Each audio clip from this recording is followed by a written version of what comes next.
The top Republican presidential candidates all made stops in Iowa in recent days, bringing their message directly to voters.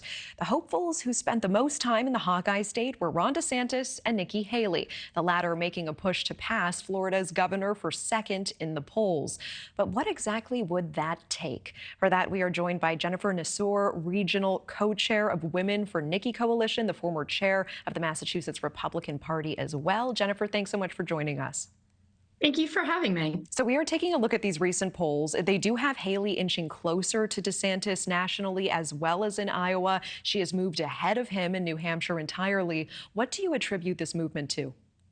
Well, I attribute it to Nikki having momentum, right? Every campaign needs momentum behind them in order to keep going up and advancing. And that's what you see behind Nikki Haley. There's a groundswell of support. And that is exactly what every presidential candidate or any candidate needs. And so you see her going up in the polls, where in New Hampshire, she's #2. In Iowa, she is tied with DeSantis. And in South Carolina, she's #2. DeSantis is #5 in New Hampshire. That he's losing momentum, and Nikki Haley is the only one continuously going up in the polls. Yeah, I hear you about momentum. The Haley campaign certainly in this moment of momentum. Positive poll movement is a good thing, of course. How will Nikki Haley beat Trump? Well, I think it's very easy. I think from the very beginning, Nikki Haley has been able to forge her own path here in this race. She's not trying to be Trump. She's not trying to out-Trump Trump like DeSantis is trying to do. What she's trying to do is talk to every single voter. She has been on the ground in Iowa and New Hampshire more than any other candidate. She is in those states. She is doing the old school retail politics, talking to voters, and listening to their concerns. She's talking about the issues that are important today, whether it's overseas and what we see going on in Israel and Ukraine, or if it's our borders that are wide open, or our economy. Nikki Haley has the experience that really no one else has, having been a state legislator, a governor, and a UN ambassador. And the best part is that she's also an accountant, so she might actually know how to balance a budget. You know, last night we had the DeSantis campaign spokeswoman on, and she discussed Haley's recent comments about verifying social media users. Let's take a quick listen together. She said she wants every social media user to be verified by name. She promised to do that the first thing if she was elected president. That didn't sit well with conservatives, certainly out of step with Iowa Republicans. And so we put that site up to let Republican voters know she is not the conservative that she pretends to be. She's not the conservative she sells herself to be.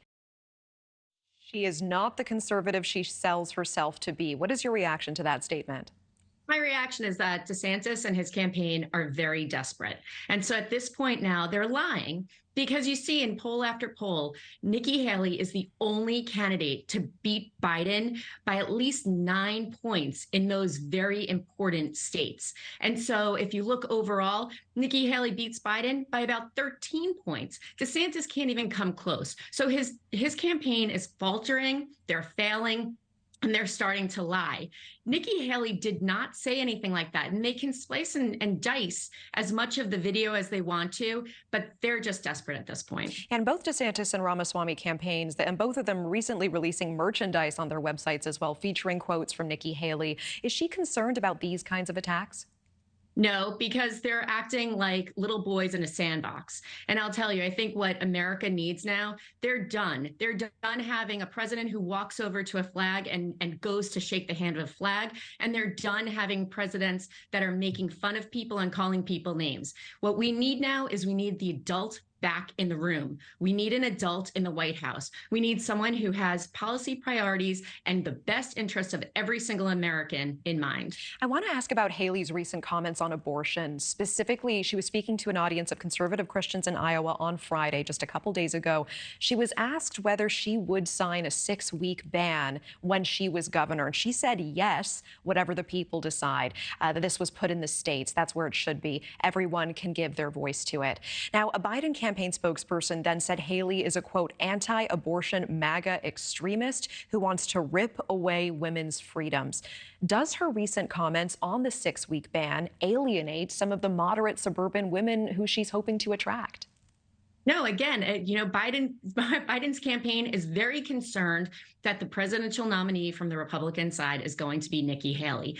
Nikki Haley has been very clear in her statements on this issue from the very beginning. She is unapologetically a pro-life conservative. However, she understands that every woman has to make their own decision. She understands and has said over and over again that there is no way for the federal government to enact a ban because we would need 60 United States senators, which we haven't had in over 100 years. So all of the rhetoric that comes out of these campaigns is what they want to hear and how they want to interpret it. All right, Jennifer Nassour, I appreciate your time. Regional co-chair of Women for Nikki. Thanks so much for joining us tonight.